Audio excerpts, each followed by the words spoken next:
Yo, Barmathazel is living the dream. The messenger will play right into my hand, and once the magic seed is imbued with voodoo energy. Voodoo! How we gonna get him? No, what are we gonna get? Several boys. How we gonna get him? Voodoo? Is it voodoo? I knew it. Time to hide. Really? You can turn invisible and you're hiding in a bush? Welcome to the tropics. Can you turn around for a second? Is it Star Tropics? Much better. I'll let you get on with it. Yo, anything in this bush? No?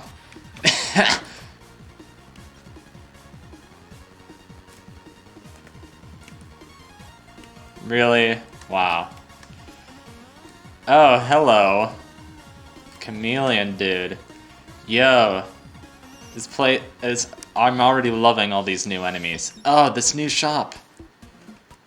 Ah, the messenger. I was expecting you a bit sooner. Hey, I like what you've done with the place. Excuse me? Well, it's like the tiki shop or whatever.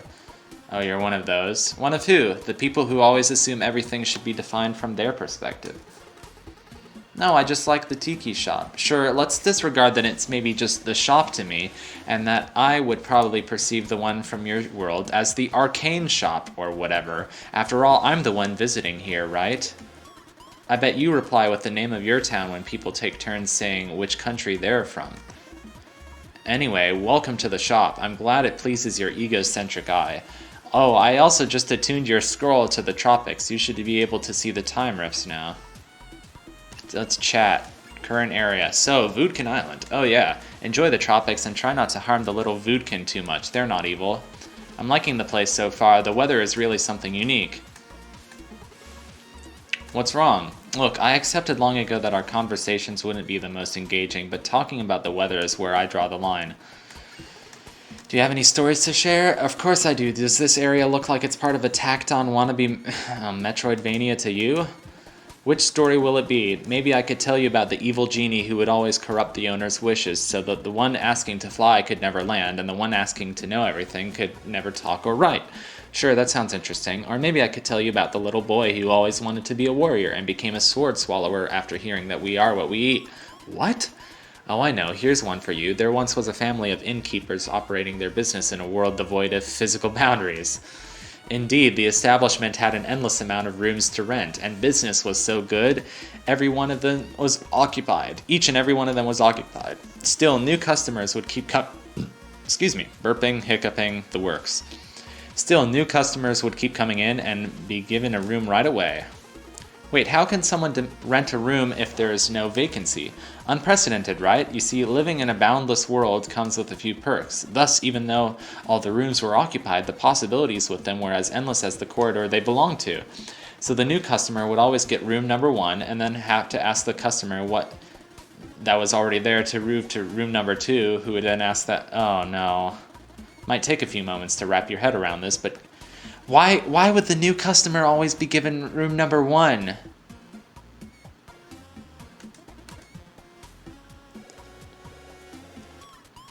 Why don't you just give the new customer room number 5 or whatever? You know, or 1 million, or...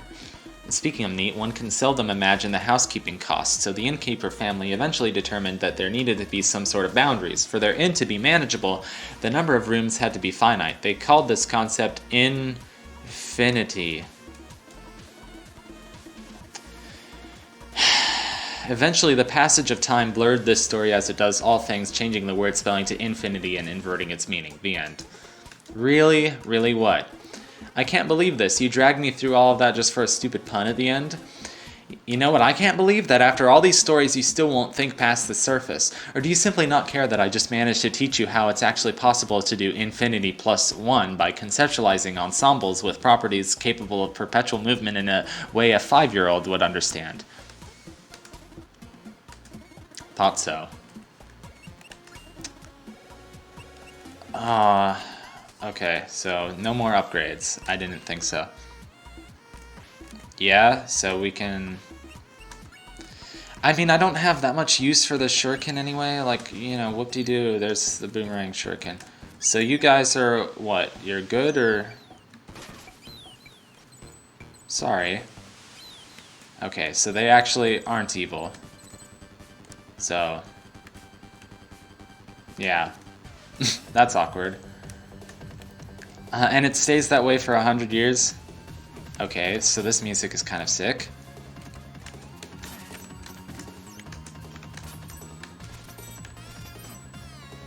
So yeah. Watching a really good run of this game by Strizer86 from GDQ. Unfortunately, he only does the 8-bit part of this game, but that kind of makes sense because you have to draw the line somewhere, and the exploration starts taking really long when you do get to the second half of this game. But you know, that's kind of the... Hello? Where do I go? What do I do?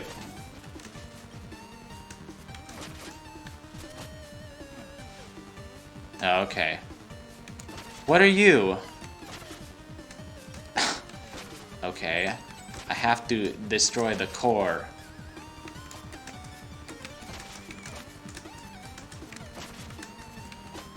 I did always find that annoying that you can't slice while you're hanging. You can't slice in the direction... You know what I'm trying to say. Yo, would you chill out? Chillax. Chillax. It's a stupid portmanteau, but you know, people say it. Can you rope dart them? Yeah, so once you get the rope dart and you kind of see what it's capable of, it's like, yeah, this game is amazing for speedruns. So I'm actually kind of tempted to try running this game, like maybe just the 8-bit. I don't know. I'm not gonna do all the clip out of wall stuff, clipping out of the wall, but whatever. Yo, I was trying to get over to that guy. Yeah, I'm kidding. I'm probably never gonna be a speedrunner, but this game would probably be really fun to do. And yeah, the thing about clipping out of the...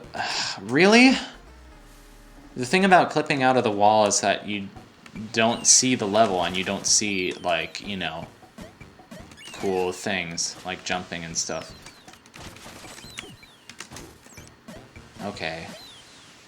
I didn't even need to do that. What am I thinking? Okay, so these are like magical orb things that hurt you, I guess. It's so rainy. Rain. Rainy. It's so rainy. Will I please stop goofing around? That as sound really reminds me of Mario.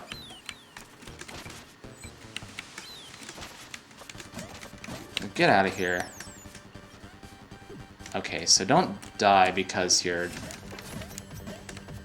freaking getting crushed into a ceiling or something.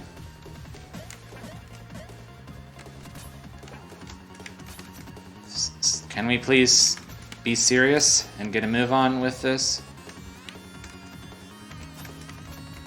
And of course we have to hit all these cores again. So... I'm liking the idea. It is, of course, time-consuming to have, you know, these same screens going over it in both present and future. I finally said the right thing this time. Can we go through this? Yeah. So it's kind of sad that they went with the most time-consuming part of the game right at the beginning, because ultimately at its heart, like, this game is just a fun platformer. I think when I think of this game, I think of it as like, oh yeah, it's a really fun platformer. Less so like, oh, it's really interesting because of the puzzles of going back and forth, and I knew that I was going to do that. Oh my gosh. Okay, this music is kind of interesting. It's also kind of funny.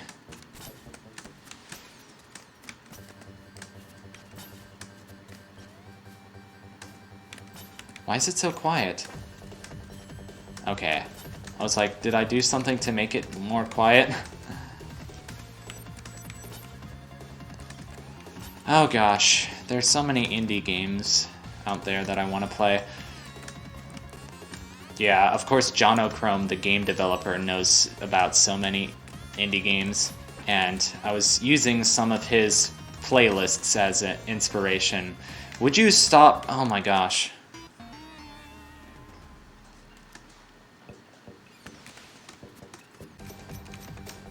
There we go. Yeah, using his VGM playlists as inspiration for trying to curate my soundtrack to the latest Endless Ocean video, where it's just a bunch of progress and finding new creatures and stuff. That was a fun video to make. I'm glad I'm making progress on that game. What?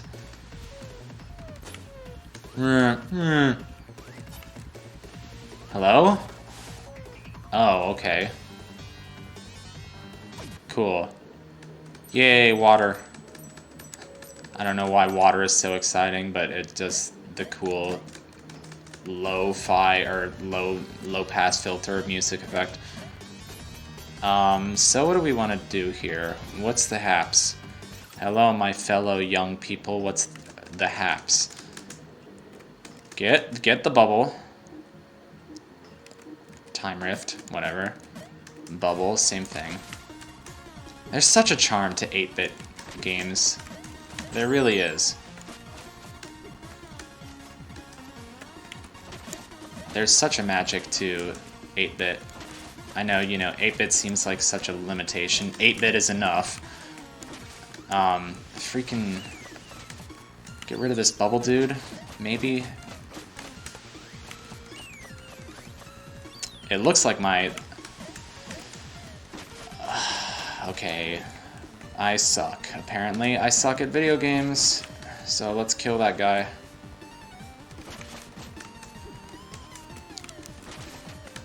I don't suck at video games, I just feel a need to prove myself, and then that leads to making stupid mistakes. There we go. Yes? Okay, cool. Let's move on. Yeah, moving on. Now I'm thinking about how I need to play Rayman Legends more, but I have... Yeah... The great big, video games that I need to beat. Tangent. That's cool. Sorry about that. Whatever. Who cares? Live and let die, as the James Bond movie would say.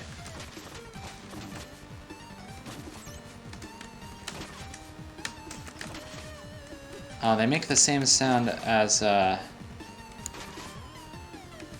Ruxton when you hit him. This should work, right? Aw, dude, they're in the spikes. That's not nice. Well, whatever. They were in the spikes to begin with, so they must be impervious. Oh no. Oh, I like the redesign on the birds. Just so you can say that I'm not always negative. I like killing innocent things. So yeah, I'm gonna beat Jazz Jackrabbit 2 one of these days. I'm gonna, do the final boss because that's all I need to do. I'm playing my way through Metroid Prime 2 for the first time, and that's fun and stressful, but, that's what I like. Not really, but I do like the Metroid games a lot. I've never played the 2D ones, which would be a fun adventure someday if I feel like it. I'm beating Xenoblade. I have no clue what I'm doing, so I don't think I'm good enough to beat whoever the boss is that I need to get past right now is Gadol. So I'm just going back and doing a bunch of side quests, which is taking forever because it's that game. There's just the side quests never run out, and there's just an infinite number of things that you can do. But that's like it's like Endless Ocean, but even more ridiculous than Endless Ocean, if such a thing were possible. Maybe not totally. I don't know. Endless Ocean. I like the way that. Well, not totally. So, never mind.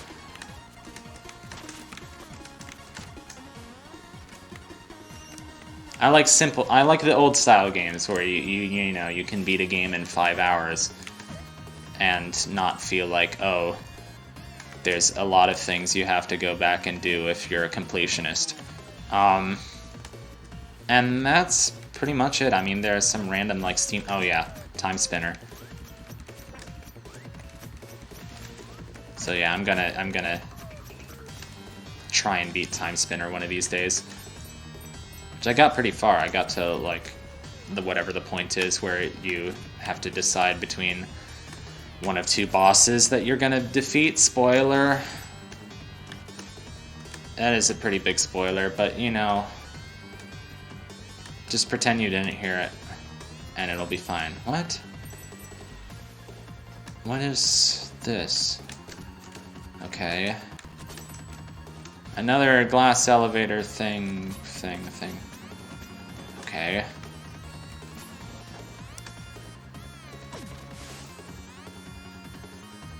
Not sure what's going on.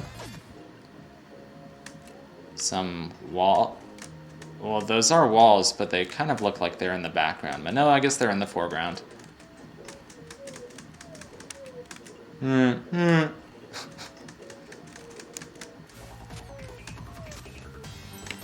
What are you? Kind of weird thing. I was trying to rope dart off you, but I guess you didn't think that was a very nice thing to do. So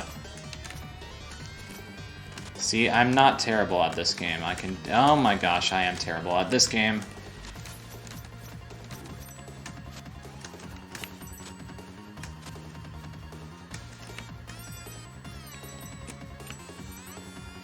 I'm okay at, like, techniques. I just, like,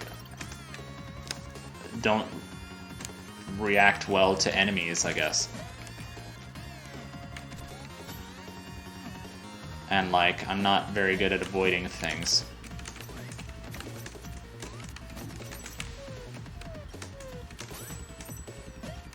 You know, I'm good at, like, the going for it, you know, but as far as, like, the negative, like, avoid this and this and this. Alright, I have no idea where I'm going to split up these recordings, but that was 42 minutes, so I think I'm going to split it there.